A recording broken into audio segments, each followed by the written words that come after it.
Okay, so we've had a look at some interesting, some easy to use techniques, and I'm just going to go over a few more photos now just so we can put them all together, because we looked at them pretty much individually before. So I'll run through a few images and you'll sort of get the swing of how they all work together. So the very first thing I'm going to look at again, this is a recap of how we did our wonky horizons. Now there's two ways of doing it. We can actually click on our crop tool there, and then left click and draw out the box that you need, and then simply move your mouse to the outside of the box and you can left click and spin it around. And you can even drag that down just to see if it's actually on the horizon, see if it's accurate, just like that. Then I can drag it back up, and then once it's in there I can move it around just like that. Okay, so all I would have to do there is hit return, and that's going to give me a perfectly lined up shot, just like I should do in the first place. So anyway, let's try the other way. Crop, we're going to go up to our crop in our history, and I'm going to delete that state, which is going to take us back to the old wonky there. Next thing we're going to do, this is the eyedropper. We're going to look up to the eyedropper there, and then you're going to go down to your ruler tool, and then simply you just draw along your horizon. We go up to image, we go image rotation and arbitrary, and you'll find that it's already put in the numbers that we need, the angle 4.58 degrees counterclockwise. Click OK, and there you go, there's our nice straight horizon. But now we still have to go back into our crop tool to get rid of the white background area that's showing through there. So there you go, the actual crop tool I think is the simpler way to use it rather than the actual measure tool, but the measure tool can actually be way more accurate because you can actually draw along a horizon. So okay, that's just a recap of our cropping. Let's go have a look at some other images here. Now this is one that I shot, and I actually shot this one by accident. I had my camera set and it was shooting everything a stop under, so it's well underexposed. But if you remember our underexposure technique, let's have a look at that. We go Control J, brings up a new layer, a duplicate layer of the actual background, and we're going to hit screen. Straight away it brings it up, and it brings it up probably about half a stop. So if I hit Control J again, it's going to duplicate that, brings it up even lighter. So that's how to quickly expose your image, to quickly bring it up and brighten it up. But what we can do now is looking a little bit faded, a little bit washed out. I'm going to hit my opacity, just bring that last layer down a little bit, just enough, just so it looks a bit better there. And then what we're going to do, we're going to actually boost the saturation of the shot. So again, we're going to do this on the layer, Control U, and I'm going to boost up my saturation. There we go. And it all depends on what you have working here. Now we have a layer over the top, this layer 1 copy, which is set at a lower opacity. So that's actually reducing how my saturation works. So although I have 53% there, the layer above it is actually slowing that down. So normally we would have probably about 20, 25, but in this image I can take it up to 50, and it's starting to look okay. It makes it pop a little bit. So that's how to fix an image that's probably before you wouldn't be able to fix. Okay, let's move on and just have a look at some more.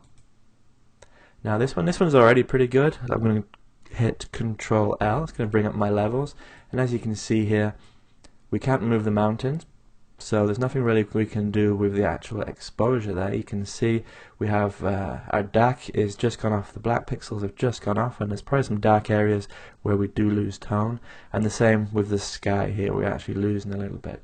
So really we can't do much with the exposure, but we can go Control J and Control U, and we could play with the saturation. We could boost this up quite a little bit, and I actually did this with this image and showed it to a friend. I did a web gallery, showed him the image, and he's like, wow, that looks better than it was on the day, because he was there on the day with me. It didn't look that good in real life, but that's how you can really make your images pop, just by a little bit of saturation. And again, if you think you've overdone it, hit your opacity tool, and you can bring it down, bring it all the way back down, or just up again.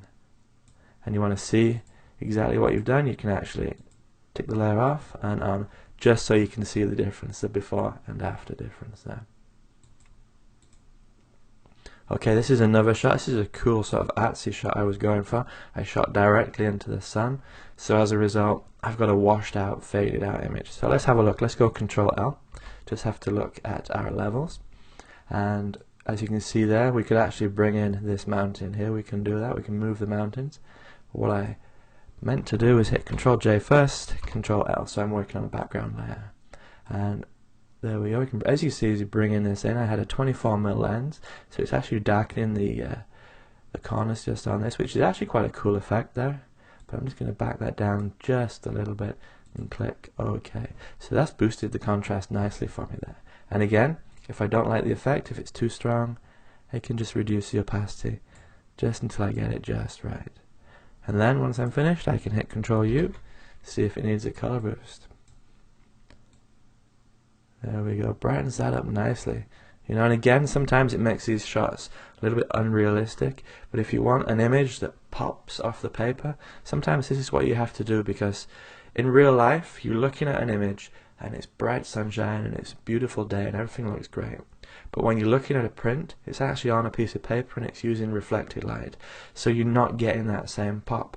So sometimes we just have to exaggerate, we just have to stick it in Photoshop, boost the contrast and boost the saturation just to get the image that you want. And that's the simple way to do it, Ctrl U and saturation. Moving along to another one. Okay, this is another shot that again, very hazy. So what we're going to do, Ctrl J and then Ctrl L, bring up our levels just to see what we can do. And sometimes you don't know if you can actually do anything. You can actually think, well, would I be able to do anything? Best way to do, hit the button, hit Ctrl L, bring up your levels and just have a look. And on the bright side there's nothing we can do, but we can just probably punch up the dark side just a little bit there. And click OK, and again, Ctrl U. We can boost the saturation just to punch up a little bit. And because it was a bright day and it's a little bit hazy, we're getting some blue in there as well. So remember how I said you can actually click and you can go onto your blues, and you can also reduce saturation of the blues. You see how the tone in the back of the mountains there? Go crazy, go over the top, and then we can go back down. And if you're ever not sure about how a tool works, that's the easy thing to do. Go like crazy, you know, if you super saturate something, now you can see all the different colors that it's affecting. You can see the trailer, you can see the actual roof of the van there, the VW, and you can see the mountains in the background. So we drop that down just a little bit, and that just takes some of the blue out of the mountain. Well, going back to our master, we can boost that saturation, brings up the greens, maybe a little bit too much.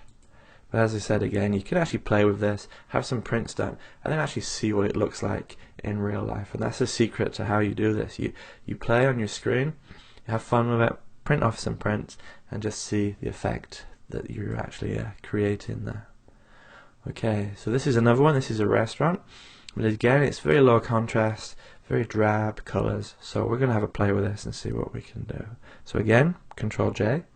Duplicate layer. We're going to go Ctrl L just to see if we can adjust the contrast, and yeah, we can probably just bring this one in. As you can see, the contrast boosts a little bit there. Click OK, and what I'm going to do again, Ctrl U, and let's see if we can punch up some of these colors. Again, if you're not sure exactly what it's affecting, go nuts, go all the way across, and then just bring it back down just till it looks a little bit more realistic. There we go. Click OK. And you'll get used to the saturation tool. You'll get used to what looks good, and you'll know after a while of doing this, you actually know where to put it. And that's what we can do next. We're going to set up some actions that do this, and by experimenting this way, this is how you get to know exactly what you'd set your action for. And then another one again is taking on bright sunshine on the beach, but it's looking a little bit flat, a little bit low contrast there. So Ctrl J, Ctrl L, bring up our level, see what we can do. As you can see here, we can totally boost the top end, brighten it up, and bring in the dark side, increases the contrast. Click OK, and if we want, Ctrl U again, and boost that saturation. There we go. That looks actually what it would look like on the day. And again, let's have a look at it before and after. You can see the difference. Just these simple techniques really do make a difference, really do create some good photos. Okay, and another shot. This is a shot in Glencoe, Scotland. Very dark. This was actually taken out of a car that's driving down the road. So very quick shot, a little bit underexposed. So let's see what we can do. Let's go Ctrl J, and let's try and hit screen, and as you can see, very quick boost that sort of brings it up half a stop, and that's pretty much just exactly what you needed. Although now we've sort of blown the sky out of the top there, it's a little bit white, and we're going to look in a few moments, we're going to look in some other videos, and we're going to show you how you can bring that sky back down. And again, if we wanted, Control U, we could play with the saturation there. But actually I think on this one it's fine, just bringing it up that stop just brightened it up nicely there.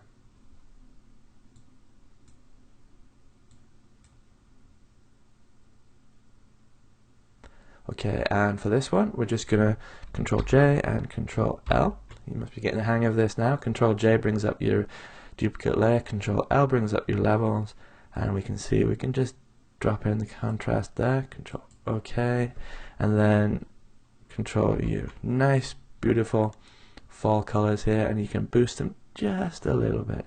And I was actually, again, I was shooting through the trees, so that's why we actually ended up with a low contrast shot.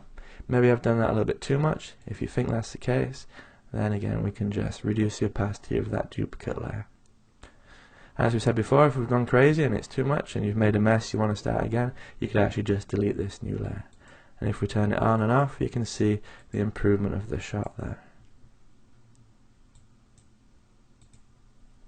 Okay, and again we have a underexposed shot, dark, gloomy day. So quickly Control J, and we're gonna hit the screen, and that boosts it by about half a stop, and straight away it brings in a really nice bright shot there. We could do it again, Control J, replicates the effect, really brightens it up that time, and again we could then reduce the opacity of that last layer. And again I'm going to be showing you how we can darken the skies again a little bit later on. So there you go, that's a quick recap of the Control J, which brings up your background layer, Control U, which brings in your saturation, using the screen to actually about a half a stop increase in your exposure, and as we saw at the very beginning, we just did a recap on your crop tool too. So all very, very simple, easy to use techniques that actually do boost your photos really nice.